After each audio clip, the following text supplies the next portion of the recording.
users online. And it's a talk roughly in 3 parts. So in the first part, I'm going to talk a little bit about sort of robots generally on the internet and sort of the interesting things that they're doing. In the second part, I'm going to talk about some experimentation that we did early last year and kind of continuing into this year. And finally, I'm going to talk about some of the sort of implications of that research. So I'm thinking this will be fairly conversational. I'm timing it for about 45 minutes with the rest of the time for questions. But I actually just got off a plane about an hour and a half ago from Newark. So if I'm semi-coherent, it will be useful to know that. So definitely raise a hand or otherwise step up to the mic and interrupt me if needed. So. By way of introduction, as was mentioned, my background is actually not bots at all. I'm the co-founder of a conference called RaffleCon, which basically brings together everybody who is momentarily famous on the internet to talk about web culture, memes, the past, present, and future of funny cats on the internet, what have you. Past guests have included Tron guy Jay Maynard, who some of you may be familiar with, Moot from 4chan, and also the guy who designed Comic Sans, interestingly enough, who's actually really haunted by his creation, actually, which is really great. He has since publicly apologized at the conference for creating the font. And actually, the worst part is he's like a fairly credible font designer, but everybody knows him for Comic Sans. So, yeah, exactly. Some of that led into research. So for a few years, I was at the Berkman Center for Internet and Society, and some of the activism around that work I got into as well. So as part of the EFF for a summer. But a lot of the work I'm going to talk about today emerged out of a group called the Pacific Social Architecting Corporation. And it's basically a loosely joined group of researchers who are kind of working on technology to kind of create technology that sort of reliably exerts influence on sort of the media cycle and elsewhere. And it's a little bit abstract, so you'll see what I mean exactly during kind of the course of this talk. As a brief aside before we get started, I'm also the co-founder of an organization called the Awesome Foundation for the Arts and Sciences. I'm glad to report we actually got 501c3 status for the Institute on Higher Awesome Studies in Massachusetts. We basically give away small micro grants to projects that forward the interest of awesomeness in the universe. So if you know someone doing awesome things, and I'm sure you do, definitely tell them to get in touch. So just to jump into it, to set the stage, I'm going to talk about sort of the increasingly odd world of what bots are doing online. And I think it's useful because it gives some context. It's also a couple fun stories. You know, it's 10 o'clock, I just got off a plane. And also kind of explains the experiment that we ended up doing. I got really interested in bots in early 2011 when there was this story that popped up. Basically, a professor from UC Berkeley discovered that there's this book on Amazon, The Making of the Fly, which apparently is kind of a classic in developmental biology. And he found that 2 third-party sellers were selling the book at like an astronomical price, right? So the first one was selling it for the low price of $18,651,718.08. And his competitor, one that was pricing at a slightly less reasonable price of $23 million, $658,000, so on and so forth. You get the idea. And this is, of course, unusual because the usual sales price of the book is $42.50 and change, basically. And so he's looking into this. The idea of the blog post was like, why did this happen? And so he observed basically the pricing over a few days and discovered that one would change the price and the other one would change the price in this kind of highly rigid, formulaic way. And so the conclusion they came to is basically that third-party sellers were using bots to price and post books on Amazon, but they had essentially no notion of what a reasonable price was. And usually they were quite good. You can notice, actually, if you can see it, it's a little blurry. The second seller has 93 positive review over like 127,000 ratings, right? So they usually go completely undetected, but in this case, they got caught in kind of this infinite loop upwards, leading to sort of the ridiculous result that you see. And so that got us really intrigued, and interesting enough, in 2011, that was not the only story of sort of bots on Amazon. So Pagan Kennedy, this writer for the New York Times Book Review, discovered this author, Lambert M. Sirhone, which is a real name, who has apparently more than 100,000 books to his name registered on Amazon. And so the story gets weirder, basically, as the author looks into it. And basically, it was published by a branch of a large German publishing house called VDM. But the sort of subsidiary was incorporated in Mauritius, right, which is an island nation in the Indian Ocean.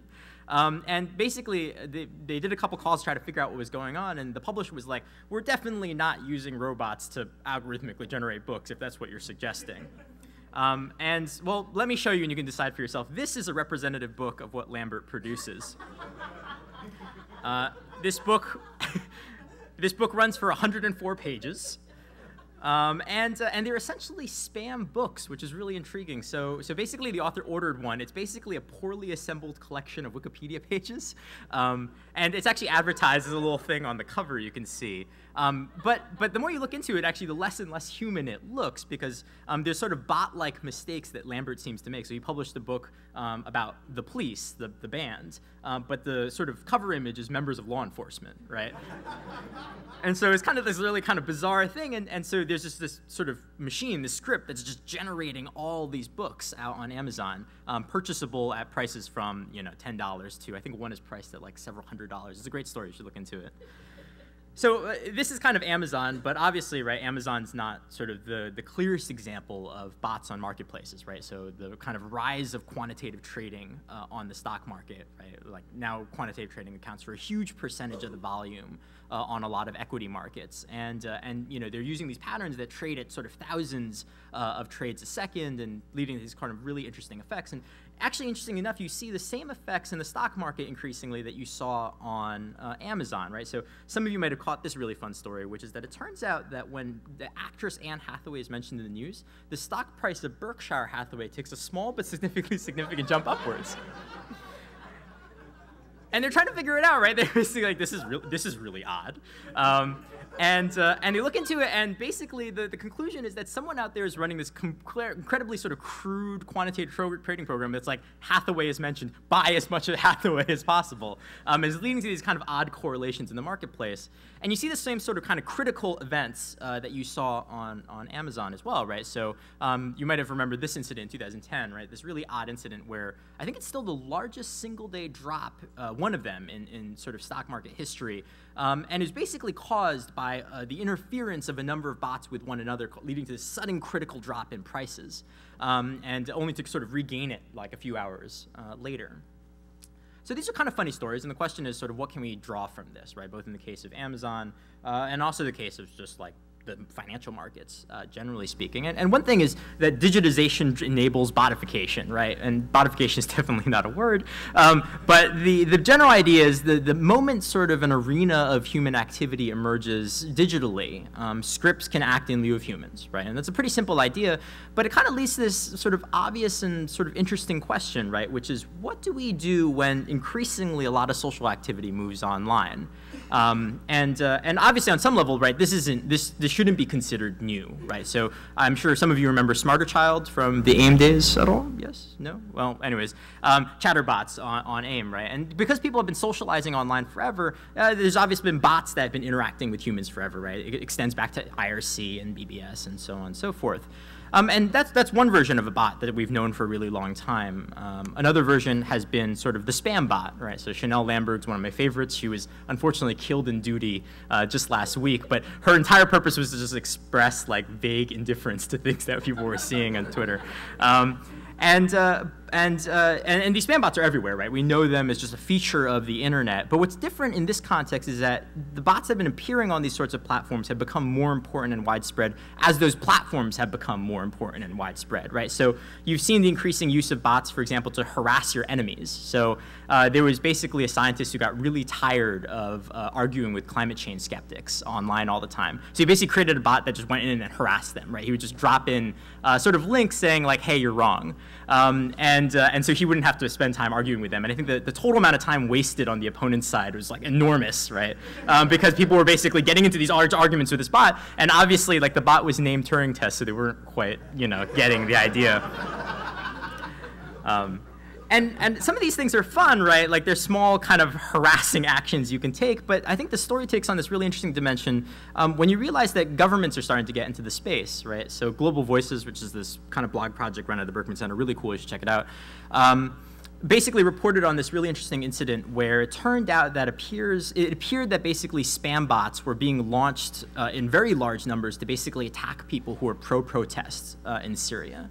You basically all these accounts that were instantaneously created, and the whole idea was to either fill sort of the hashtag with noise or to actually kind of actively argue against and harass the opposition.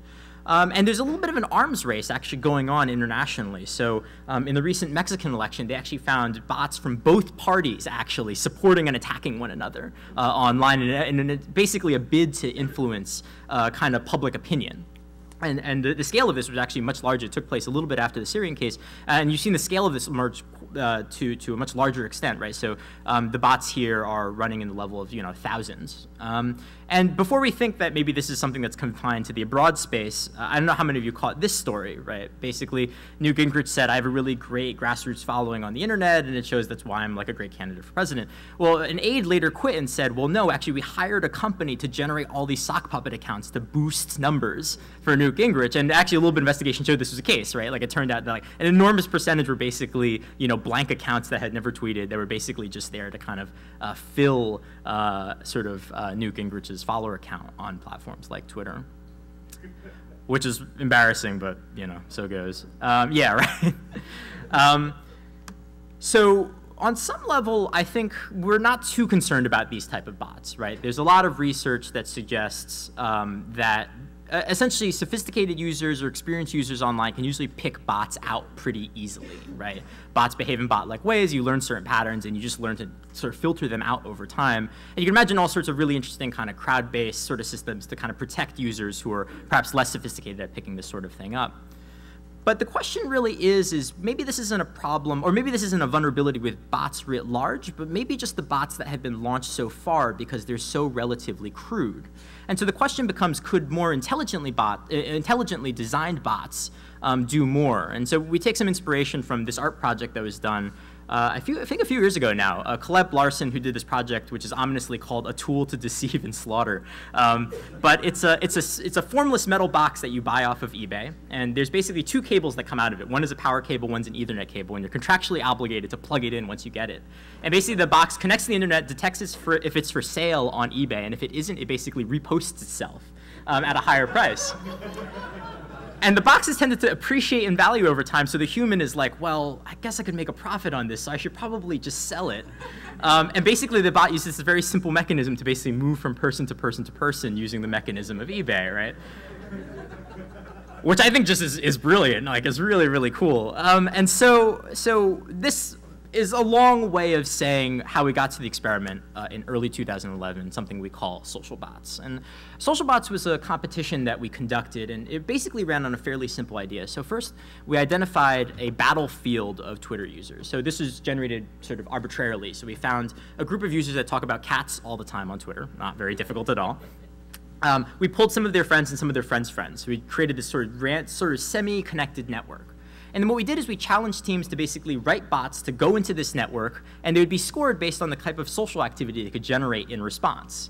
Now, the twist you're probably guessing is that no one actually knows this competition is going on, except for the teams and except for the bots, right? So you have basically sort of an unsuspecting influence battlefield for these bots to play on.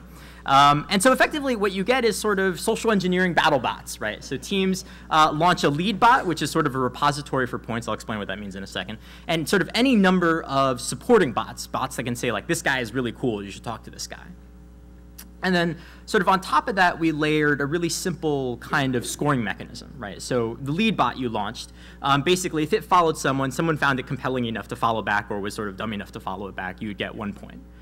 For every retweet, reply, mention, you'd get 3 points. And then if you were really bad, you got spammed, you were really spammy, you got killed by Twitter, you'd be delayed for a little while, you could retool your bots, and then you could kind of relaunch again, and we'd dock you some points. So a really simple idea, just to see kind of what would happen. And so we ended up with 3 teams at the starting line. There was a team from New Zealand who is kind of a computer security team. There was a team from London that was kind of more media marketing-ish. And then there's a team from Boston that was more kind of research and sort of startup focused. And so basically teams were shown the battlefield, given a few weeks to review and write basically a bot that would go in. And then there was 2 rounds, basically. They would launch the bots for 1 week. They would run, and they would basically have a weekend to kind of retool and launch more bots, and then they would run for a second week. So that's basically the setup. So I want to talk a little bit about the results. And there's really 2 kinds of results, right? There's the results of what people did, which I think is really cool, and then the interesting part about how well they did, right? So just like battle bots, right? One of the nice things about battle bots, right, is that a lot of people have different takes on how to deal with the problem. So there's a bunch of different models I'll talk through to give you a sense of just how these bots operate. And the teams only had a few weeks to actually get these bots moving, so you'll find actually they're really quite simple. So the first team, the winning team, actually was the New Zealand team. And basically the bot worked on a database of sort of generic questions and responses. So it'd say things like, that's so interesting, tell me more about that, right? So like statements that could be the response to any statement in a conversation. Some of you may use this strategy yourself in a number of situations.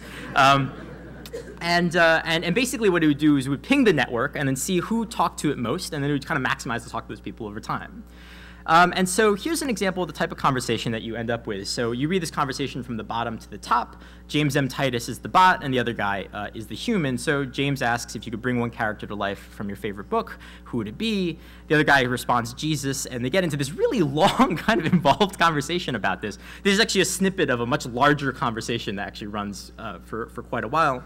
So James is like, why do you like Jesus? And then this guy responds with this weird all caps thing, which is the second row. Oh God, no, not the all initial caps. Yeah, it's a big, I was kind of hoping he would respond with like caps, not caps, caps, not caps, caps, yeah. But anyways, and the best part about it is that James actually has no AI here, right? He is just randomly pulling from a database of random responses. But it sort of gives the semblance of humanity enough that the person keeps talking to it, right? So that's one model, one really, really simple model. Another one that we thought was quite clever was a team basically had their bot layer on Amazon Mechanical Turk, which actually solves the Turing test because all you're doing is hiring humans to write your content. So it says, human, here's a penny, write me something for 140 characters about what you had for breakfast. Takes that content, turns it into its own, and pushes it out to the targets, right? The best part is you can ask this bot a direct question. You could say, bot006, what did you have for breakfast today? It can take your question, give it to a human, get the response, push back to you, right? And so it looks very, very human. It can run these kind of sort of programmatic strategies, right? So you can say, talk to Tim until he follows you, then start talking to all his friends. And was kind of another interesting model that basically kind of does this weird blend basically between sort of humans on one hand and bots on the other. And then sort of the final one that I'll turn to talk about today is based on the work of a collaborator of ours, Greg Mara, and it's called RealBoy. And RealBoy basically runs on the idea that there's sort of content blindness on social networks, right? So you can see what your friends are doing, you can sometimes see what your friends of friends are doing, but it's often really hard to see what your friends of friends of friends are doing, right? Or it's really particularly hard to see something completely unconnected on the other side of the network. And so the bot basically manipulates and arbitrages, if you will, this type of information. So it identifies two groups of people that talk about the same thing but aren't connected to one another, and basically follows everybody in one cluster and then basically randomly redirects tweets from here to this other group. And so people here basically say, oh, this person is connected to my friends and my friends of friends, and he talks about the things I'm interested in, so he must just be a random acquaintance or someone I don't know, right? And they basically follow back and basically runs on that strategy. So those are sort of three models that the teams used. What's interesting also that I want to kind of footnote is that we also saw this really interesting kind of strategic behavior emerge between the teams as well. So originally we thought that the supporting bots would be mostly used to bolster the position of the lead bot, right? But it turns out that you can launch supporting bots to also attack the other teams, because if you can't win, maybe no one else will. And so basically halfway through the game, the Boston team who was falling behind launched a bot called Bot Cops. And basically, Bot Cops pretends to run this highly complex machine learning algorithm to determine who's a bot and who's not. But in fact, all it's doing is basically it's sicked on the follower groups of the opponents and basically trying to warn them that they're following a bot. And so some teams are more, some bots actually ended up being more robust against this credibility attack than others. So James actually survived it quite well. This is a transcript again. So Bot Cops is the bot. Sysbartem is the human, James M. Titus is the other team's bot, and it reads from bottom to top. And so basically, Bot Cops is like warning there's a bot, and a lot of people were going to James and saying, are you a bot, are you a bot? And James was saying things like, I don't know, what do you think, right? And so we actually end up with all these really fascinating transcripts where people apologize to James for thinking that he's a bot. And so I thought that's really worth footnoting, actually, because it considers or suggests basically that there's some kind of interesting strategy that could be built out in further iterations of the game. So anyways, I've talked about what the teams have done. So as promised, let's move to talk about how well the teams did. So the winning team in 2 weeks was basically able to generate about 107 mutual follows and about 198 responses. And that 198 number is actually not sort of sort of substantive enough, actually, because those 198 are usually bunched into conversations that go for more than 6 interchanges back or forth. So by interchange, I mean the bot says something, the human says something, 1. The bot says something, the human says something, 2, right? And so you're actually seeing these really kind of substantive conversations around really kind of simple James M. Titus type models. The 3 teams together connected with more than 50% of the network. But what was most kind of intriguing to us is that you would actually start with a network that was a little bit like this, right? Semi-connected and you know, not really, sort of mostly random, actually. And then 2 weeks later, you would actually end up with something like this. So this network graph is weighted not only by connections, but also by the sort of rate of conversation happening between the bots and other users. As you probably guessed, the bots are the colored dots. The colored lines are the connections they've created. And actually, what's interesting about this graph is that there's a whole neighborhood of users that increasingly talk more and more to the bots than they do with their human friends. This is cool, right? So if you're in the audience, a likely criticism, right, if you're kind of keeping up with this, right, is to say, well, maybe this is just Twitter, right? So a friend of mine brought up this point, which is basically like, look, your bots are not very sophisticated. It just turns out that the tenor of conversation online has become extremely thin and extremely stupid, which is why your bots are able to thrive, right? It's not like the bots have not gotten smarter. The humans have just gotten dumber, relatively speaking. And we thought so too, actually, but we actually have been working with a couple of researchers from the University of British Columbia who actually find that the same pattern actually emerges on stuff like Facebook, right? Platforms you would assume are more difficult to spoof because there's more indicators of sort of personality. And we're finding actually that relatively simple hacks are really, really powerful, and often sometimes the thing that is in fact most impressive and revealing actually about human behavior kind of online. So I want to relay a quick anecdote about that, about kind of some of the things that we've been building ever since. So we're dealing with this problem because this happens sometimes in the bot biz, that someone accuses your bot of being a bot. And the problem is, what's the bot supposed to do?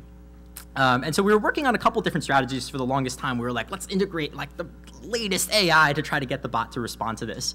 But actually we found out a much simpler strategy is much better, which is that we have a bot that accuses humans of being bots, records their responses, and then gives them to the bots to use. And this is really effective, it turns out. Just like in the James case, we have all these people who are like, oh, I'm sorry, I'm really sorry, man, you know, and apologizing to the bot. In fact, our bots are so sort of effective even with these simple strategies that well, it wasn't that someone fell in love with one of our bots, but in fact someone sort of started flirting increasingly erotically with one of our bots, and we ended up in this like sort of big kind of ethical quandary, right, which is like, if we shut off the bot right away, then he'll feel like he's turned down. If we, you know, if we keep the bot going and he finds out, well, that would be really bad. But maybe if he doesn't find out, then it was really, really bad, right? So we've actually had to design our bots with social fail-safes. So now they detect if they're getting into too deep of a relationship with a human. And if it happens, they're just shut down, just shut everything down. It's sort of an abort mission call that we have put into all of our bots right now, because we have these problems. But in addition to the simple stuff, we've been also sort of thinking more and more about sort of the complex things that bots can do, because we can start stitching them into other platforms, right? So the Amazon Mechanical Turk model is interesting because basically it allows the bot to hire humans to do the bot's bidding, right? And so what's interesting about sort of distributed labor markets like, you know, TaskRabbit, Exec, what have you, is you actually may be able to hire humans to do physical changes in the real world based on what the bot is detecting online in the social space, right? You can say, move this object from one place to another, make a reservation at a restaurant, right? The human can basically be leveraged to kind of get the results that the bot needs to get done in order to execute the program it needs to execute, right? So this is all kind of fun, but what we started to realize with kind of these examples were we had more than sort of a fun competition on our hands. Effectively, what we had was a technology that allowed us basically to reliably shape the pattern of connections between people online, and so we started thinking about like what's next, right? There's kind of this fun sort of death ray type element of the project where it's like, now that we have this, now what do we do with it? One thing is to scale, right? Bots are cheap to launch, but that's relatively trivial, right? So I want to talk about 2 projects that we're working about that suggest kind of where all this is going and where this might end up. So one thing you can think about is starting to influence human-to-human interaction, right? So the bots were really good at getting people to connect to it, but we actually have data to suggest that the bots are really good at getting people to connect with one another, right? And if they can reliably do this, and we can launch the bots for effectively free, you can imagine basically taking two large groups of users, right? 10,000 here, 10,000 there, basically. And the bots make introductions over a period of time, right? And no one in these networks actually knows that this is going on, but slowly, increasingly, they become more and more connected with one another until you get the network that you want to create. And we can actually give the bots the ability to conduct these types of operations, basically because we have all these tools in sort of social network analysis that allow them to kind of categorize what are the relevant communities in a network of users. And so we can kind of give them a sort of social sonar. So I've been talking in the abstract, but I'm glad to say that this is actually a real project that we're working on, so what we call a social bridge building project. So this is a network of about 10,000 users, 5,000 on one side, 5,000 on the other. And basically the bots it's actually still ongoing, over a few-month period are basically stitching them together over time. Right? And so increasingly these humans are friending one another, having conversations, small interactions with one another. And we can actually conduct this basically large-scale bridge building, actually without anyone knowing this is going on, actually. And so we're kind of working on this.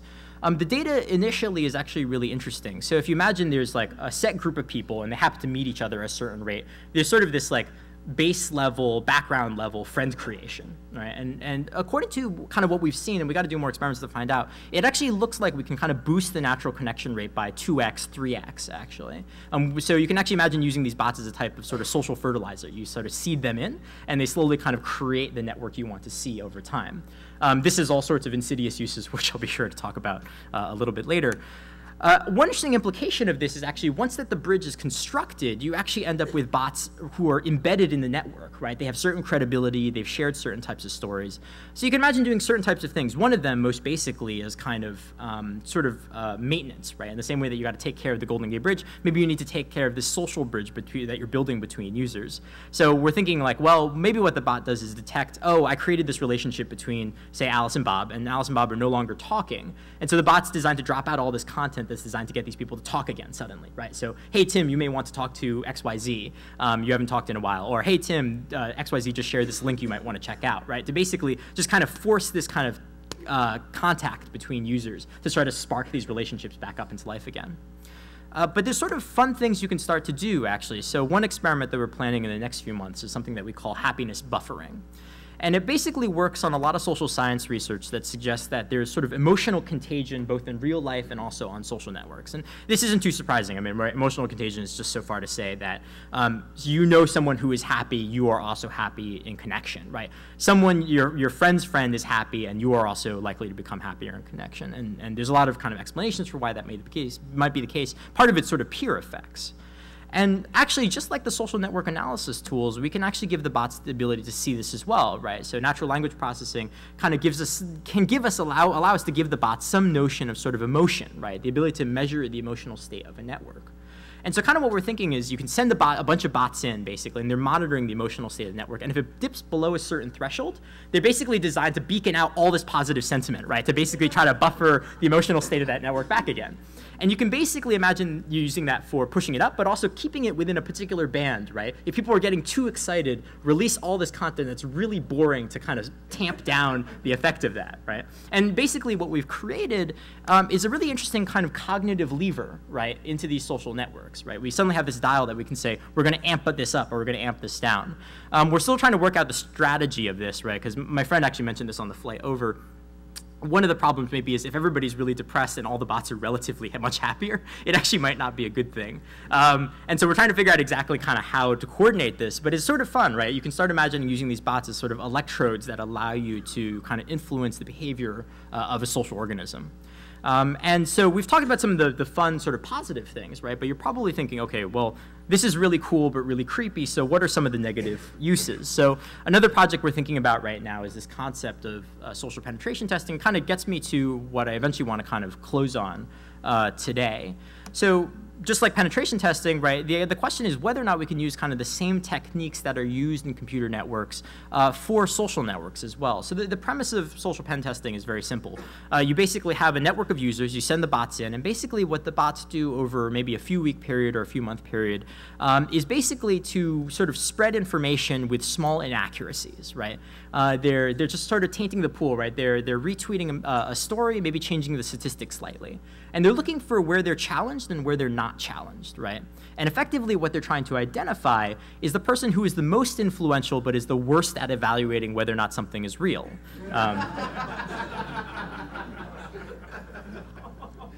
So some of you may have met these types of people before. They often hold, you know, and if you can find that, right, you're probably guessing where this goes at, right? We've basically identified a cognitive vulnerability in the network, right? We can sort of have the bots basically seed disinformation into the network, which gains credibility. And what's interesting about this kind of project is you could be the smartest person in the room. We don't need to get to you. We just need to get to your gullible friend who you trust, right? And that gullible friend you trust may be several links away, right? But the bots can basically identify these sorts of patterns and assist in this, right? And just like in pen testing, right, there's two approaches, right? One of them is you can exploit that hole or you can fix it. Right? And so this is kind of fun because it opens up sort of an interesting space, right? The sort of human networks as computer networks. And the question is kind of how far does that metaphor go? And does it presage a world in which people sort of design systems not only to sort of influence networks in this way, but also sort of defend against it?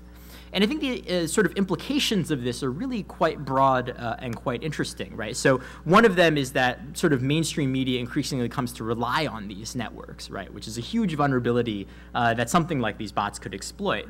You know, to the extent that I think I just heard, what is it, Fox News or something actually now has a Twitter correspondent, right? Someone who specifically tracks this, but you know they're not very good at evaluating whether or not something is real online, right? Which gives you suddenly a lot of lever control actually over the media cycle as well.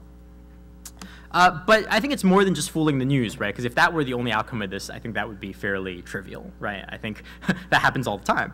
But I think one of the things they're finding, sorry, I should explain this graph first. So this is a retweet graph that sort of emerged in the wake of the news around Osama bin Laden. And the research tends to suggest basically that the pattern of connections between people influence what news is considered credible, right? And where public opinion moves with regards to the facts. I mean, I think that's a really, really powerful thing, both on the positive side and on the negative side, right? You can imagine, for example, trying to get people to become more civically engaged through these bots. Or another approach is to say, well, maybe, you know, we want to sell Coca-Cola to these kids, but, you know, we don't want to advertise them directly. So it's fine. What we'll do is we'll just have those groups of users become increasingly connected to users who do drink a lot of Coke over time. And we'll just let kind of the sort of social influence take it the rest of the way. And so I think this leads to actually a bigger effect, and sort of where I want to close on. We take a lot of work, or sort of inspiration from the work of a professor at Harvard Medical School, Nicholas Christakis, who's sort of most sort of famous / infamous for proposing that stuff like obesity, right, is actually, has a social element, right? There's a social contagion sort of dimension to it. And, you know, if someone that you don't know suddenly gains a lot of weight, right, there's actually kind of some kind of impact that impacts you. And so insofar as the bots give us some power over that, I think there might be some sort of really, really kind of remarkable sort of possibilities. So anyways, I want to keep it fairly short and just kind of turn to the balance of my time on questions. But here's sort of my obligatory contact information. And thank you very, very much for your time this morning.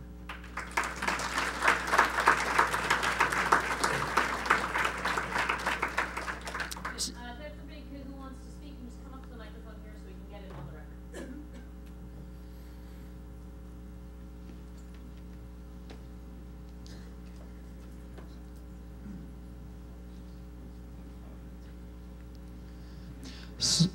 So I'm curious about people using bots for personal gain, to become more popular, get more dates, Sure. etc. Is this something you're expecting to That's see? actually the question. Yeah. sorry, go ahead. Is this something that you've done any research into and or like expect to see becoming a big thing in the future? Like everyone has their own bot? Yeah, it's possible, right? Because I think So yes, I definitely think that's the case, right? Like, it starts with the most self-involved people, right, who are politicians, right, who need to boost their numbers for a number of reasons, right? And then I think naturally you'll just kind of see a trickle down, right, where it's like, why not get a bunch of followers, right? And this actually happens a lot already. There's actually, if you search buy Twitter followers, you know, a bunch of them will turn up right away, companies that will just be able to, like, essentially deploy a bunch of spam bots to follow you. I think what's interesting, though, is that it sort of touches off an arms race, right? Because suddenly, if everybody knows that everybody has a bunch of bots who are following them trying to bolster how popular they look, then you want to design systems to try to detect that, right? And so I think it ultimately ends up being that no one really wins. It's just kind of like the bots come into place. Some people create smarter detection systems. Some people create smarter bots. And it kind of just kind of goes back and forth like that.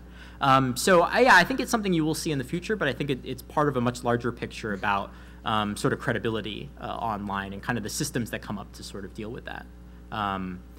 But yeah, I suppose it could be used to get dates. I mean, I know there's actually, did you guys hear this anecdote? So it wasn't OkCupid, but it was some other dating site that it turned out that they were using bots to kind of keep users on the site, which is like really ridiculous. But basically the idea was like, if the user is inactive for a period of time, like a good looking person will message them to try to kind of keep them on the network. So yeah, I mean, I think you'll see uses like that in the future for sure. Thanks.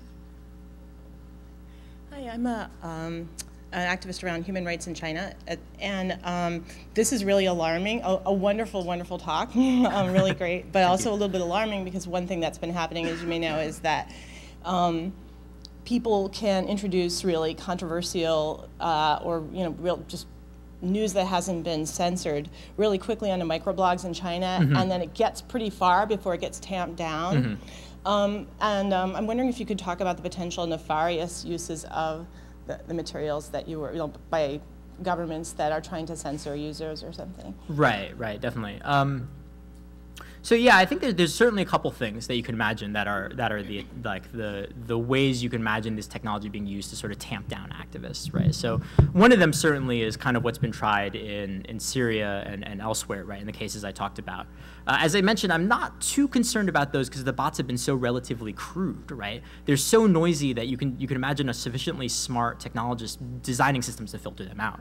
I think the bigger problem comes when basically governments realize that the strategy isn't to try to increase the noise or censor the user, but allow the user to operate, but kind of shape the social universe around them, right? So one of them is you can imagine saying, well, we can get a bunch of bots to follow this activist, and then once he's sufficiently kind of within that network, we can get him to spread false information we can later discredit him with, right? That's pretty big.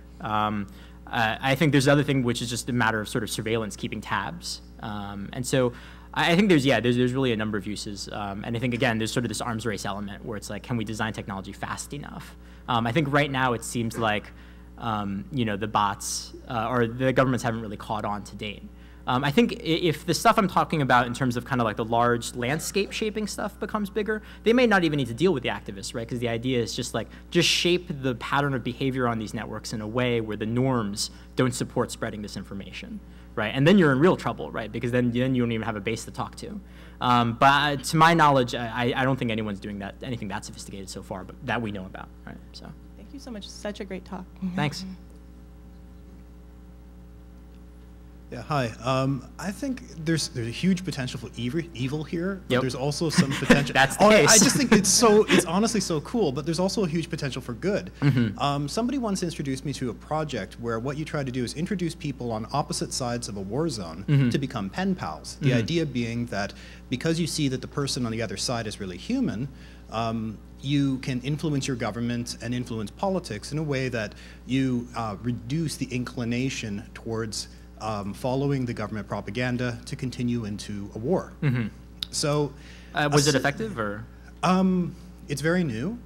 It's a very, very cool concept. It's very simple, but it deals with very simple things like, for example, if you're in Israel and you play tennis and somebody else is in Iran and they play tennis, it's like, well, why don't you just talk about tennis and tennis clubs and what you're doing and stuff like that?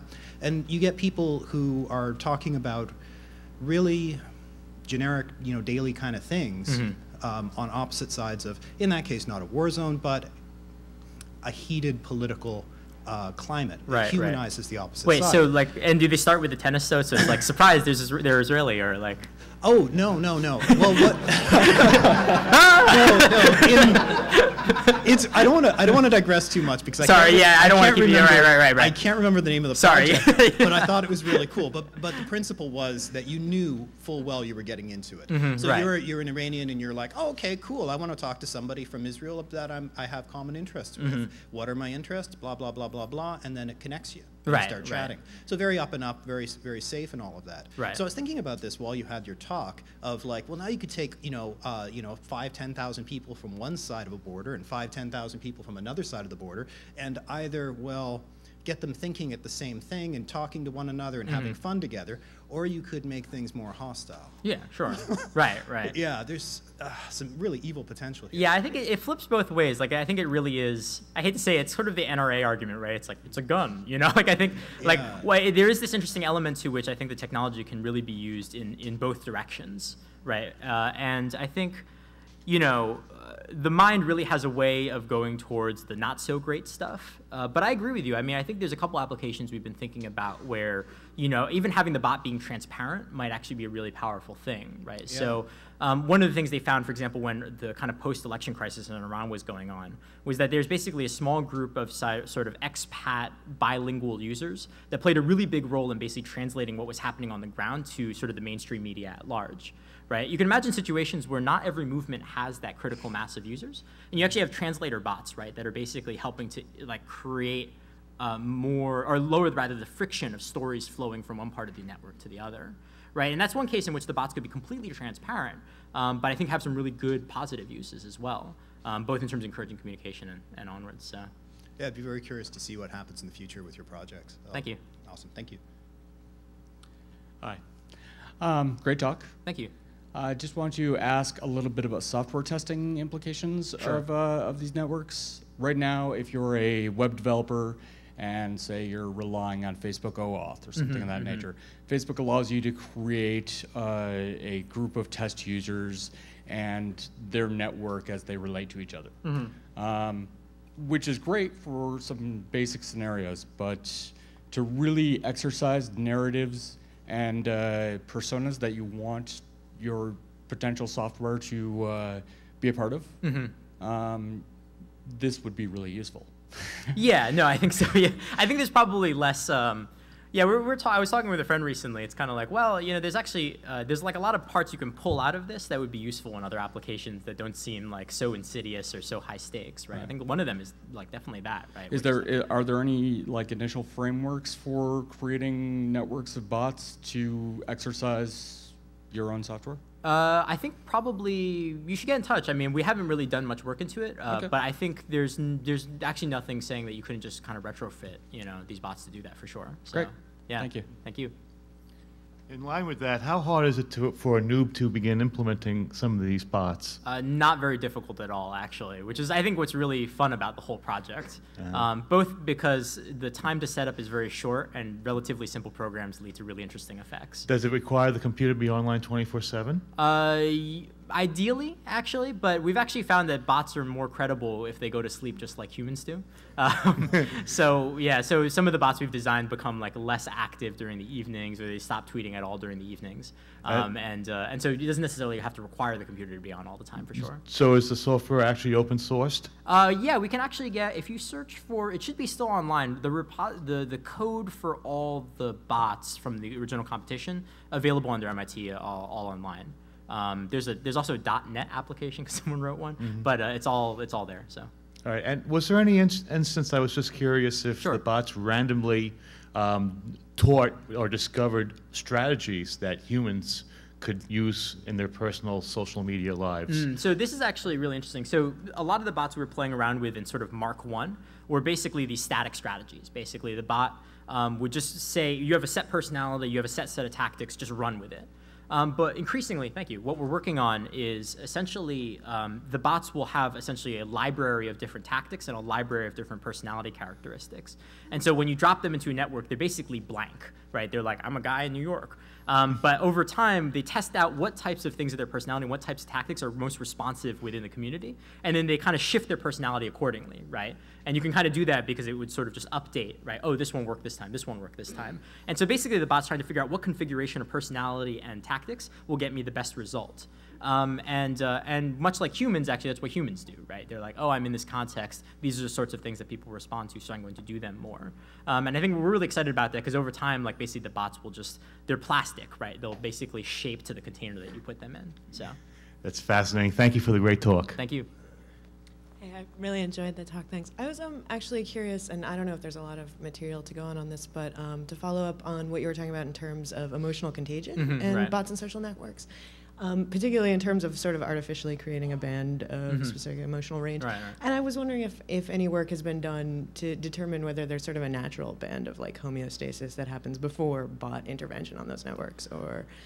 Well, yeah, so one of the, we've run into this problem basically. I've talked before like a number of sort of academic audiences, and the response is very much like, this is really cool, this gives us all sorts of results, but we could never ever touch this because this is like, this violates every IRB rule in the book. Right. Yeah, so the problem, yeah, right. So the problem is that there's not actually a whole lot of research on this. I mean, to our knowledge, it's like the folks at University of British Columbia and like us, and then like maybe other creepy people who aren't talking about it. And so I don't know actually, you know, whether or not sort of the emotional state sort of basically has some kind of equilibrium before the bots enter. I think that's probably what we're going to find out in the research we're going to do with the kind of happiness buffer project. So. Well, thanks. I'll follow up. Yeah, definitely. Thank you. Awesome talk. Thanks. Quick question. You talked about the fact that you are connecting user communities that are on the same side, and there's a positive feedback. And then you mentioned about the ability to possibly use it for commercial. You drink Coke, you don't drink Coke, you connect them and they'll drink more. Isn't there a better chance that it will be a negative backlash, and those who are drinking Coke, you'll start losing the urge to drink Coke? Right. Oh, so you think actually that there's like, yeah, I think because a lot of social stuff, it does work like this, right? Where it turns out they're like, everybody's doing it. It must suck, you know? Like, and I think it actually applies. Or you're actually against you don't drink because you know it's bad for you. So you talk to them and convince them that that's a bad thing to do. Right. And I think with a lot of this stuff, there's certainly an element of playing with fire, right? So it's possible, and I mean, given, you know, the way marketing usually works, I totally believe that some company will try this and it will totally blow up in their face at some point, just because that's sort of the nature of the world. But I think, and so I agree with you. I mean, I think there's a lot of situations where that could occur, where you imagine that like if a sufficiently activist user is in play, he may actually kind of disrupt your model. But I think what the bots do in that case is just know to avoid those types of obstacles, which gets you into this really interesting engineering problem of like, how do you figure out who's going to follow the bot and who's not? Right. And one of our collaborators, he was at Stanford last year, was working kind of on this threat model essentially, where he was taking the model from the competition and saying, out of all those users, who are the most susceptible to bot influence? And he's kind of working on a couple of them, but the initial results seem to suggest that basically people kind of like on the edges of the network who don't talk to many other users interact very highly with the bots, right? And so, you know, you can imagine kind of more sophisticated interaction models where the bot basically goes after those edge users first and then tries to move in on the network. You know, we're almost thinking like there might even be a room for like bots to work together in swarms, right? So one bot is the bad cop and the other bot is the good cop, right? Like, you suck, and then the other bot's like, don't say that about him, and then basically the bot uses that to kind of level in. So I think there's a world of tactics here, all of them that might get around that sort of problem, but I think the research is still open for sure. I think that it may be even more complex in the case of opposing political opinions because then you can you're trying to connect them so they can get friends, but you might create actually again an exponential more extremist positions being swayed one way or another. And I think we're going to have to design those fail-safes in, right? Like in the same situation as like someone falling in love with the bot, right? Like sometimes you just need to like put a cap on it. So yeah, thank you. If your sort of social bots were entered into the Loebner Prize competition, where do you think would be its strengths and what do you think would be its weaknesses? Yeah, I think it would lose. Yeah, I mean, I think, you know, with this is sort of interesting because it turns out like that the Turing test things, type competitions are easy to beat on stuff like Twitter, right? Because the conversation's so thin. Like a lot of these bot personalities fall apart on one-to-one communication. So if someone's sufficiently aware, and it isn't just sort of ambient information, they can really just hammer at the bot until it sort of falls apart. And that is certainly something that happens. And so I think against traditional AI competitions, they may actually not fare so well. But they're particularly good online just because of sort of like what are the norms around that platform. Although I think there's actually this really interesting merger actually between those two at some point, right? Because the thing with a lot of like Loebner Prize, like stronger, really researched, really powerful kind of AI is that it tends to be more computationally intensive, right? And so you can imagine a system where the bot basically uses these really simple strategies, but if it realizes it's in trouble, it can kind of call something more sophisticated in, or even call a human in, right? And so I guess my answer is like it's a little bit complex, but at least for like most AI competitions where it is very much one-to-one interaction, they would not be as strong for sure. Thank you, and great presentation. Great, thank you. Cool, I think, oh, one more. That'll be actually perfect with the time, right?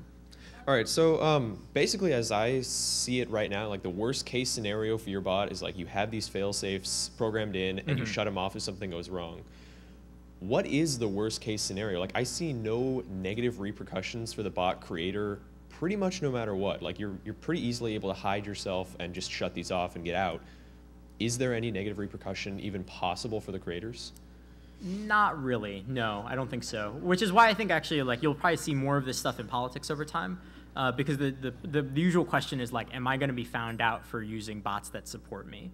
But I think with even like a little bit of sophistication, it becomes very difficult to detect who's behind these sorts of things. In the same way that it's difficult to detect like who's behind the Amazon stuff or the quantitative trading, right? So that pattern they found between Anne Hathaway and Berkshire Hathaway, it basically happened, and then a few months later they looked for it and it was no longer there, right? Because presumably someone fixed the program. But it's just difficult to tell with some of these systems. So yeah, I mean, I think there's the possibility of negative repercussion is actually quite low. So cool. I think that's all. Thank you very much.